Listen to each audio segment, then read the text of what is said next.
딱 한 분 박수 치시네요. 네, 대표로 박수를 주셨습니다. 그렇기 때문에 하나님께서 다 받으실 거라 생각합니다. 네, 저희들이 지금 이제 마가복음을 3개월 동안 계속 함께 나누게 되는데 3개월 동안 나누면서 여러분들이 꼭 그 정립하셔야 될 게 섬김에 대해서 예수님이 섬겼던 그 모습을 마가복음을 통해서 여러분들이 좀 깊이 심으셔서 여러분들의 삶 속에 고스란히 예수님의 모습대로 섬기며 살았으면 참 좋겠습니다. 하나님을 섬기고 또 이웃을 섬긴다는 것은 가장 복된 일입니다. 우리의 삶 속에 가장 하나님이 기뻐하시는 일이 이 섬김입니다. 그래서 예수님도 이 땅에 섬기시러 오셨기 때문에 그 섬기셨던 예수님을 닮아서 여러분들이 좀 섬겼으면 좋겠습니다. 지금 저희들이 우리 교회는 창세기 커피 브레이크를 계속 해왔습니다. 해왔는데 장장 몇 년을 했냐면 3년을 했습니다. 커피 브레이크 시작한 지가 얼마 안 된 것 같은데 벌써 3년이라는 세월이 흘렀습니다. 그래서 오늘 마지막입니다.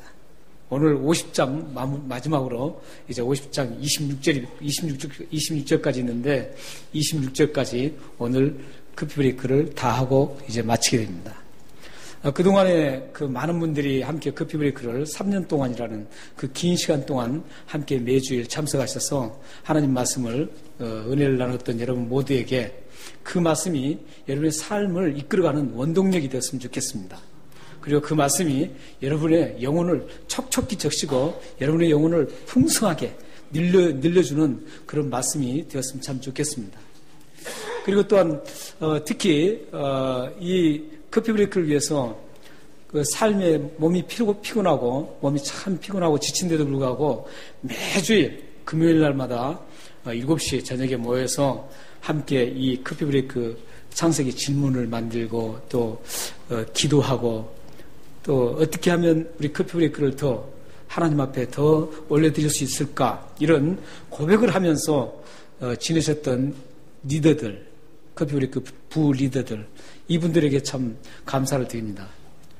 이분들의 삶 속 이분들의 그 수고와 그 헌신했던 하나님 앞에 드렸던 그 시간들이 결코 헛되지 않을 것을 확신합니다. 이분들의 그 헌신과 시간 투자가 하나님께서 그들의 모든 삶을 책임져 주시고 하나님의 은혜를 부어주시는 그런 좋은 간증이 일어날 것을 확신합니다. 성경 말씀을 보면 우리 커피 브레이크는 어떻게 되어 있습니까? 커피 브레이크의 가장 기본적인 그 툴, 커피 브레이크의 가장 기본적인 툴이 뭐냐면 핵심이 질문입니다. 질문을 해서 그 질문을 통해서 모두 앉아 계시는 우리 지체들이 그 질문을 듣고 함께 자유롭게 성령의 인도함을 받으면서 함께 나누는 그런 성경 공부입니다. 제가 볼 때는 지금까지 저도 뭐 제자 훈련이라든지 많은 거 알파라든지 모르는 게 없습니다. 목사는 그런 정도는 다 알고 있죠. 그런데 가장 성경 공부, 하나님 말씀을 가장 습득하고 하나님의 은혜를 정말 다이렉트로 받을 수 있는 그런 그 성경 공부는 이 커피 브레이크밖에 없는 것 같습니다. 커피 브레이크가 가장 좋습니다. 저는 이 커피 브레이크 완전히 빠져 있습니다. 왜냐하면 지금까지 제가 수없는 성경 공부도 해보고 많은 것들을 이렇게 다녀보고 했지만 이렇게 함께 하나님의 성령의 인도함을 받으면서 함께 나눴던 그런 재밌게 나눴던 그런 성경 공부는 없습니다. 그리고 커피 브레이크는 이렇게 나누다 보니까 머릿속에 기억을 하지 않으려고 해도 자연스럽게 기억이 되어 있습니다. 그렇기 때문에 이 창세기 1장부터 50장까지 쭉 해오셨던 분들은 이미 그 창세기의 내용을 그 모든 부분을 그 머릿속에 담아갖고 계십니다. 이것은 연세가 드신 분도 가능합니다. 실제로 연세 드신 분도 저희 현우수 권사님 여기 안 오늘 어디 여행 중이신데 현우수 권사님 연세가 있으신데도 불구하고 창세기를 머릿속에 어느 정도 다 담고 계십니다. 이 정도로 커피 브레이크가 참 좋은 성경 공부입니다. 근데 이 커피 브레이크가 이제 다 창세기를 마쳤습니다. 마치고 50장까지 마치고 이제 다음 주, 그 다음 주는 이제 저희들이 마쳤으니까 책거리 행사를 2주 동안 하게 됩니다. 여러분들 모두 참석하셔서 좋은 시간을 가졌으면 좋겠습니다. 이렇게 커피 브레이크가 질문을 통해서 하나님 말씀을 풍성하게 나눴던 것처럼 예수님도 굉장히 중요한 시기마다, 하나님도 마찬가지시고 중요한 시기마다 항상 질문을 통해서 모든 것을 풀어나가고 계십니다. 오늘 말씀에도 보면 27절과 29절에 보면 굉장히 지금 중요한 시점인데, 이 시점에서 예수님이 지금 질문을 던지고 있습니다. 질문을 던지는데 27절 질문은 여론조사 형태의 질문입니다. 제자들에게 사람들이 나를 누구라 하더냐, 여론조사를 하는 거예요. 예수님이 지금 많은 사역을 하셨어요. 귀신을 내어 쫓고, 병든 자를 고치고, 죽은 아이를 살리고, 4,000명을 먹이고, 이런 엄청난 이적들을 많이 행하셨어요. 행한 후에 이제 시간에 중요한 시점을 맞이했습니다. 중요한 시점에서 이제 예수님이 제자들에게 지금 질문을 던지고 있습니다. 그 질문이 사람들이 나를 누구라 하더냐. 여기에 사람들은 유대인과 이방인들을 모두 포함하고 있는 사람들입니다. 지금까지 예수님의 사역이 유대인 땅과 이방 땅을 넘나들면서 하셨죠. 지난번에 우리 저희가 말씀드렸었죠. 그 지역, 거라사 지역이 어느 땅이라 그랬어요? 이방 땅이라 그랬습니다. 그래서 예수님은 지금 유대 땅뿐만 아니라 이방 땅까지 넘나들면서 이 하나님 나라를 계속 전하시고, 또 저희 하나님 나라를 위해서 이적을 베푸시고 대단한 많은 일들을 하셨습니다. 이런 일들을 하시니까 사람들이 이제 예수님을 보고 뭐라고 생각하고 있을까? 이거의 이제 제자들에게 질문한 겁니다. 그러자 그 질문이 어떻게 됩니까? 사람들이 어떻게 얘기한다 그러죠? 예. 예수님을 세례 요한, 아니면 엘리야, 선지자 중에 한 사람, 이렇게 지금 얘기를 하고 있습니다. 이 질문을 던진 후에 29절에서는 또 질문을 또 하죠. 여론조사식의 질문을 던진 후에 이제 제자들에게, 그러면 너희들은 세상 사람들은 나를 세례 요한, 엘리야, 선지자 중에 한 사람으로 보는데, 그러면 너희들은 나를 누구라 하느냐? 또 질문을 던지죠. 이렇게 질문을 던지니까 제자들의 대표로 나선 사람이 누구예요? 베드로죠.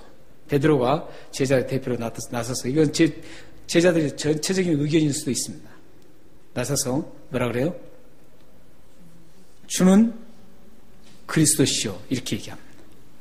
마태복음 16장 16절에서는 주는 그리스도시요 살아계신 하나님의 아들이십니다, 이렇게 고백하는데, 이 마가복음에서는 지금 주는 그리스도시요 이렇게 지금 고백을 합니다. 이 두 고백을 우리는 잘 심도 깊게 보아야 합니다. 그냥 대충 지나치면 안 될 이유가 있습니다. 마가복음의 전환점이 이곳에서 시작되기 때문에 잘 보셔야 돼요. 나를 누구라고 하느냐라는 똑같은 질문을 던지죠. 지금 나를 누구라고 하느냐, 이 질문을, 똑같은 질문을 대상을 달리해서 지금 질문을 하고 있습니다. 27절에서는 그 대상을 사람들에게 질문을 하고 있고, 이제 29절에서는 그 대상을 나를 누구라 하는 똑같은 질문을, 대상을 누구에게 두고 있습니까? 제자들에게 지금 두고 있습니다. 이제 예수님의 초점이 사람들에서 이제 제자들로 이제 축소돼서 지금 전환이 되고 있습니다. 그전에는 예수님이 지금 대상을 사람들, 모두 유대 사람과 이방인 사람들 모두를 대상으로 해서 지금 누구라고 했느냐, 누구라고 하느냐 이렇게 물어봤는데, 이제 전환점이 이루어집니다. 이제 그 사람들을 대상이 아니라 이제 제자들을 초점을 맞추고 있습니다. 이 28장 27절 이 사건, 이 질문 이후로 마가복음이 확연하게 두 개로 크게 둘로 나눠집니다. 그러니까 1장부터 8장 26절까지는 예수님의 사역 모든 것이 어디에 초점이 있었냐면 사람들에게 있었습니다. 오병이어 보리떡 5개와 물고기 2마리로 4,000명을 먹인 사건, 또 혈류병 12년 동안 혈류병에서 고생했던 그 여인을 고치는 사건, 해당장 야이로에 따라 살리는 그 사건, 모든 사건, 거라사에 그 귀신 들린 두 사람의 그 귀신을 내어쫓는 사건, 이런 모든 사건들을 다 대상이 누구였었냐면 지금 많은 사람들, 이방인과 유대 사람들 대상으로 계속했습니다. 그런데 26절 이후부터는 사람들 대상으로 예수님이 사역을 하지 않았습니다. 그래서 마가복음을 크게 두 개로 구분하면 이 마가복음 8장 27절을 기준해서 전에는 모든 사람을 대상으로 예수님이 하나님 나라를 선포했고, 이제 27장 이후로는 제자들만을 넣고 예수님을 따르는 그 무리들, 소수의 무리들만을 놓고 예수님이 누구신가, 예수님의 정체성을 이제 밝혀주고 있습니다. 그래서 여러분들이 누가복음은 8장 27절을 기준해서 전반부와 후반부로 나눠주는구나, 이걸 한번 기억해 주셨으면 참 좋겠습니다.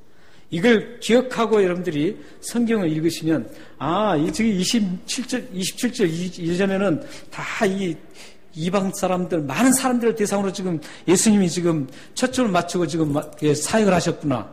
27절 이후로는 많은 사람들이 아니라 제자들을, 그 따르는 소수의 무리들을 놓고 예수님의 정체성을 지금 얘기하고 그들을 훈련시키고 있구나. 이걸 여러분들이 아시면 참 좋을 것 같습니다.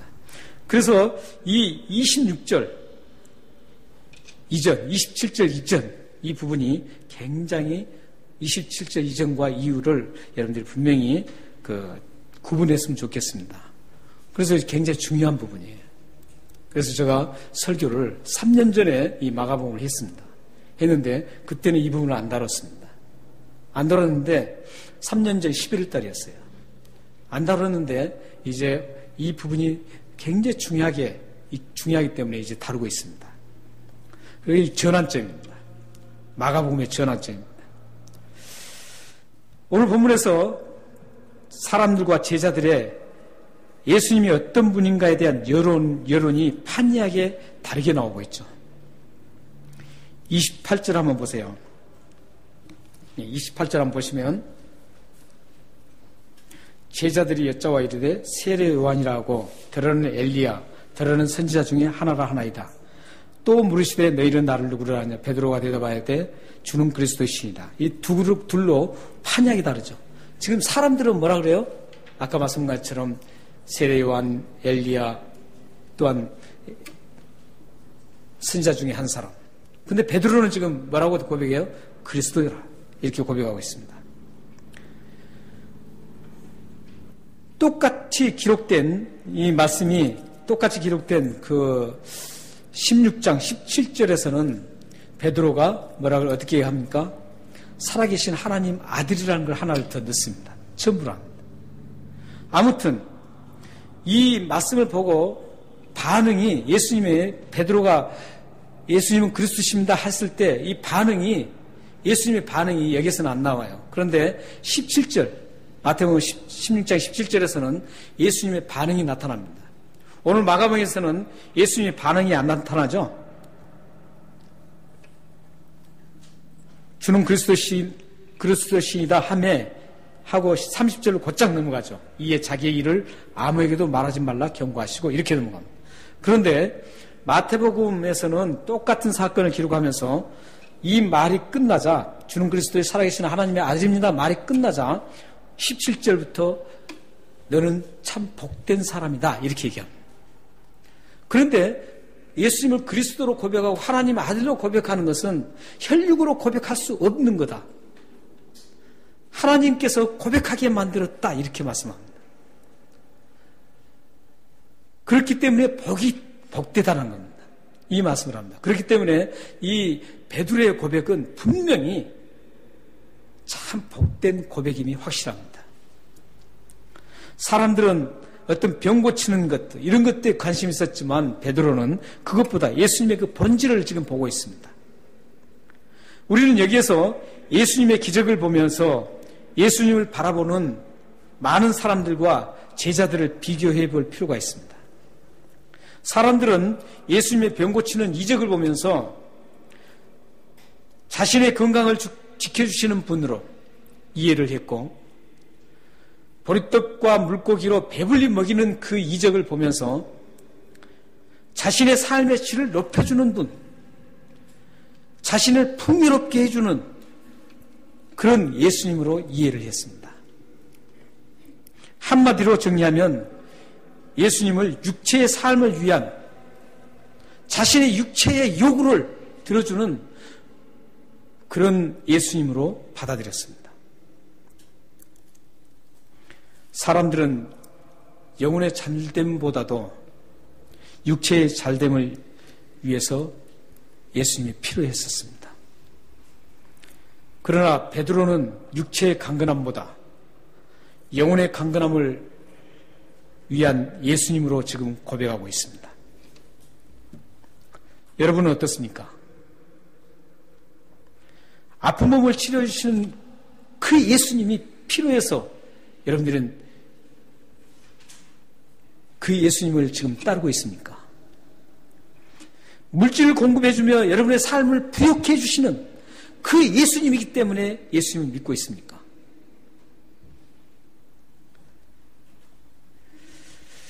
물론 예수님은 우리의 아픔을 치료해 주십니다.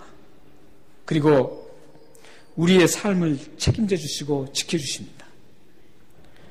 그러나 참 그리스도인들은 이런 육신적인 욕망, 육체를 더 크게 보지 않습니다. 그리스도인은 육체적인 부족함이 있어도 거기에 대한 관심이 별로 없습니다. 오히려 영혼의 부족함에 대한 관심이 증폭됩니다. 그리스도인은 육체의 부족함을 채우려고 몸부림치는 것보다는 영혼의 부여를 갈망합니다. 여러분의 삶의 무게의 추가 두 개가 있습니다. 하나는 육체를 위한 무게의 추가 있고, 하나는 영혼을 위한 추가 있습니다.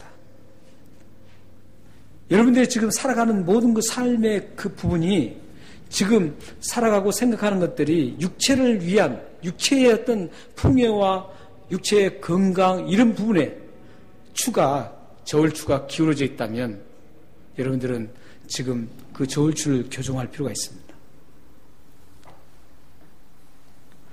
여러분의 저울추를 어디로 기울어져 있는지, 영혼을 위해서, 영혼을 갈망하고 영혼이 풍요롭게 되는 것을 위해 갈망하고 이런 추로 지금 기울어져 있는지, 아니면 여러분의 단순한 육체로 쪽으로 기울어져 있는지, 여러분들은 이것을 점검하면서 신앙생활을 하셔야 돼요.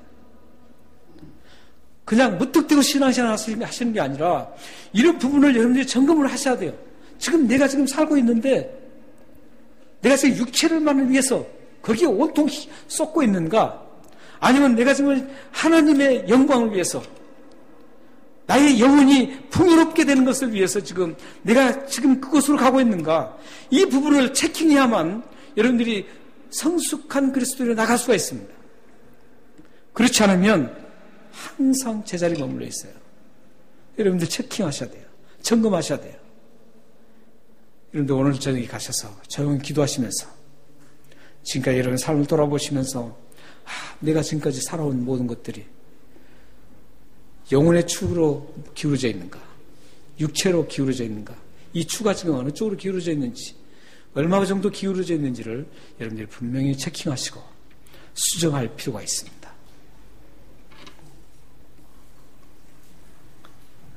여러분들이 이런 점검을 잘 하셔서 영혼을 갈망하는 아름다운 그리스도인이 되기를 소망합니다.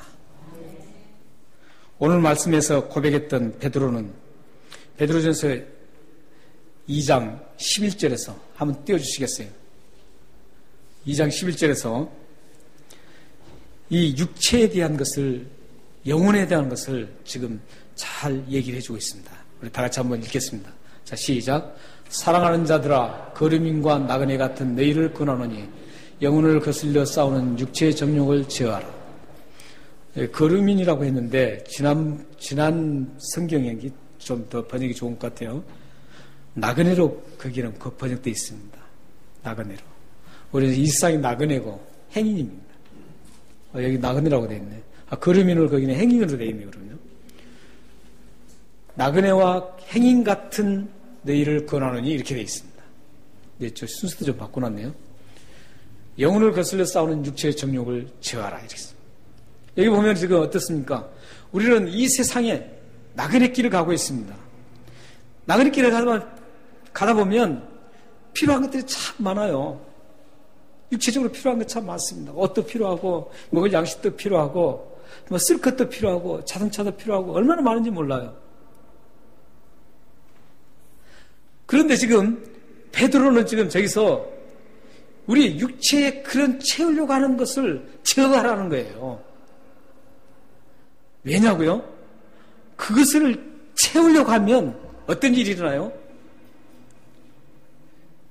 영혼을 거슬린다는 것이죠. 그러니까 한쪽으로 기울 수밖에 없어요. 똑같이 갈 수 없다고요. 한쪽으로 뭔가 기울어야 돼요. 예수님이 그렇게 봤어요. 벨리알과 하나님을 같이 섬길 수 없다. 우상과 하나님을 같이 섬길 수 없는 거예요. 같이 갈 수가 없어요. 어느 한쪽으로 기울어져야 돼요. 그래서 이 말씀이 그거예요. 베드로는 지금 여기에서 베드로가 지금 고백했잖아요. 근데 그 고백과 연결되는 것들이 영혼을 거스리는 그 육체의 정욕들을 제어하라는 거예요. 나그네로 살다 보면은 참 많은 것들이 필요해요. 그러나 그것들을 집착해서 거기에서 집착하지 말라는 거예요. 그걸 쫓아가지 말라는 거예요. 오히려 영혼을 집착하라는 거죠.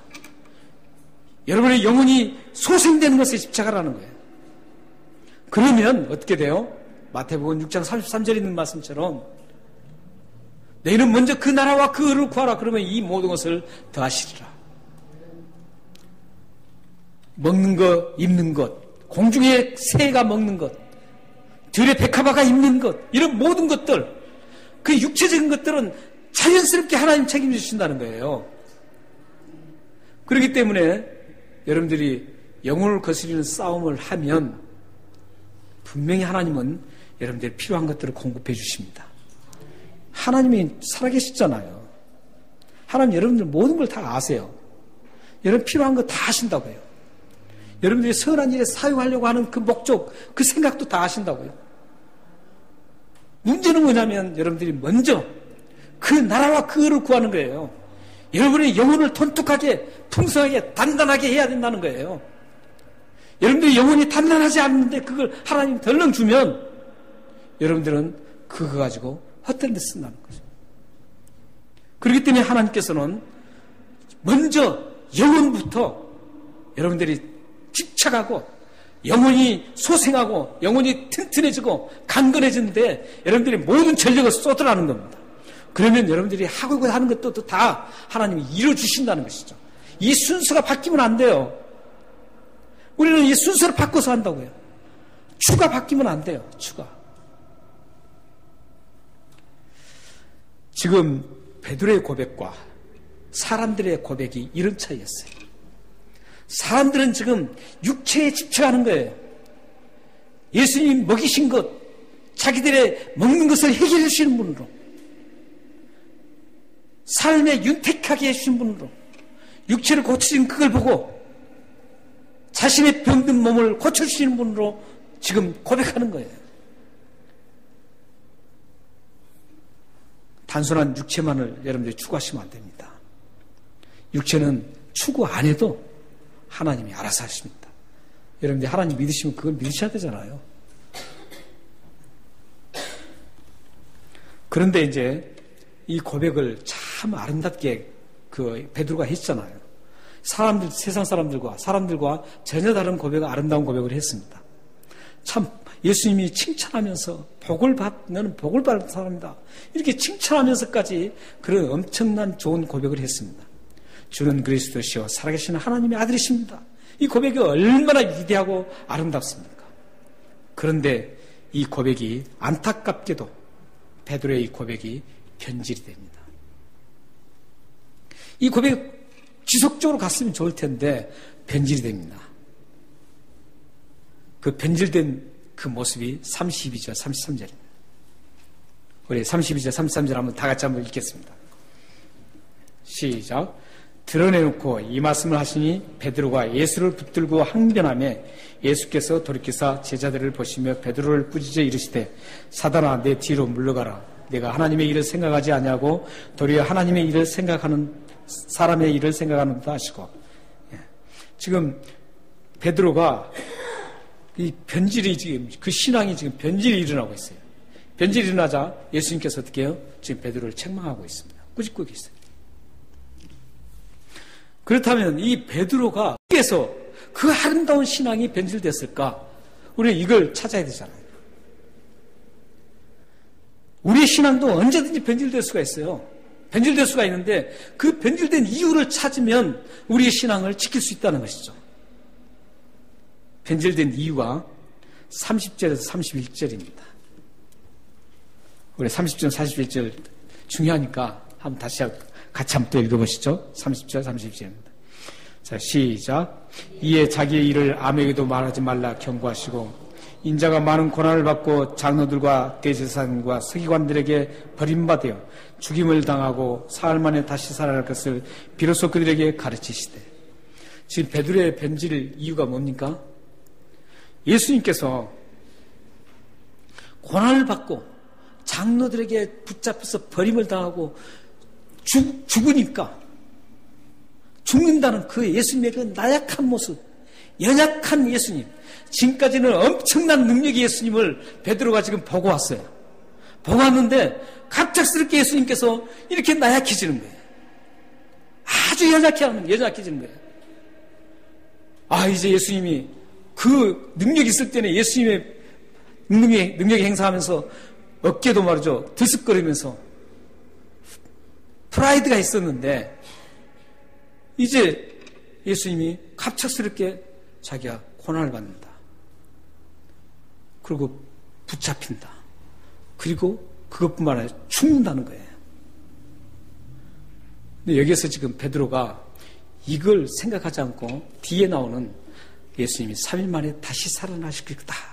이걸 붙잡았으면 변질이 없었어요. 그런데 예수님이 붙잡히고 고난받고 죽는다. 여기에 집중한 거예요. 이것만 본 거예요. 이것만 들리는 거예요. 지금. 그러니까 그저 아름다운 신앙이 와르르 허무하게 무너지고 맙니다. 그리고 나서 어떻게 항변합니다. 예수님 붙잡고. 그 항변이 마태복음 16장 22절에서는 이렇게 나와 있습니다. 예수님을 붙잡고 그렇게 하면 안 됩니다. 이거예요. 그렇게 하면 예수님은 안 돼요. 그런 거예요. 한마디로 뭡니까? 자기가 지금 기대하고 있었던 게 있었어요. 자신이 기대하고 있었는데 그 기대가 예수님으로부터 예수님이 이렇게 되시면 나도 다 이렇게 기대를 지금 계획을 세우고 기대를 하고 있었어요. 근데 그 기대가 예수님이 고난받고 붙잡히고 죽는다는 소리에 와르르 무너지고 맙니다. 그러자 자기의 신앙도 무너져 버립니다. 그 아름다운 신앙 고백도 무너지는 거예요. 우리의 삶 속에서도 이런 일이 많이 있다는 거예요. 베드로만 그러나요? 아니요. 우리의 삶 속에 보면은 구석구석을 보면은 참 그런 일들이 많아요. 뭔가 기대를 했어요.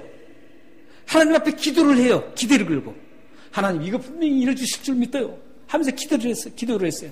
그런데 그 기도가 오히려 정반대로 이루어져요. 그럴 때 어떻게 합니까? 그전까지 자기가 하나님을 잘 섬겼던 그 신앙을 와르르 무너질 수가 있습니다. 제가 어느 교회를 섬길 때 그 집사님을 보면서 참 마음이 안타까웠던 적이 있어요. 왜냐하면 그 집사님은 그 교회의 기둥이었습니다. 안수 집사님이었어요. 기둥이었어요. 기둥이셨어요. 그래 모든 구진일도 다 하시고 큰 일도 다 하시고 그랬어요. 그래서 교회에 막 모든 걸 이렇게 이끌어 가시는 분이었어요. 모든 성도님들이 다 그 집사님을 참 존경하고, 야, 저렇게 신앙이 좋나? 저렇게 아름답나? 이렇게 다 막 칭찬을 하고 부러워하고 그랬습니다. 그런데 어느 날, 어느 때 이제 교회에서 어느 사항을 결정하는 문제가 있었어요. 결정할 문제가 있었는데 장로님 의견과 다른 많은 사람들의 의견이 이렇게 세워졌어요. 나왔어요. 근데 그 집사님 의견이. 그 집사님이 의견이 통과가 안 되고 다른 사람의 의견이 허락이 됐어요. 그런데 그때 제가 봐도 장로님 의견이 좀 더 낫다고 생각했거든요. 왜냐하면 교회를 위해서 좀 더 나았어요. 그런데 장로님 의견에는 약간 불법적인 요소가 있었습니다. 그런데 교회적으로 보면 그걸 불법이지만, 약간의 불법이지만 그게 이루어진다면 교회적으로는 훨씬 더 좋은 그 유익함이 있었습니다. 그런데 그때 성도님들이 참 현명했습니다. 굉장히 현명했어요.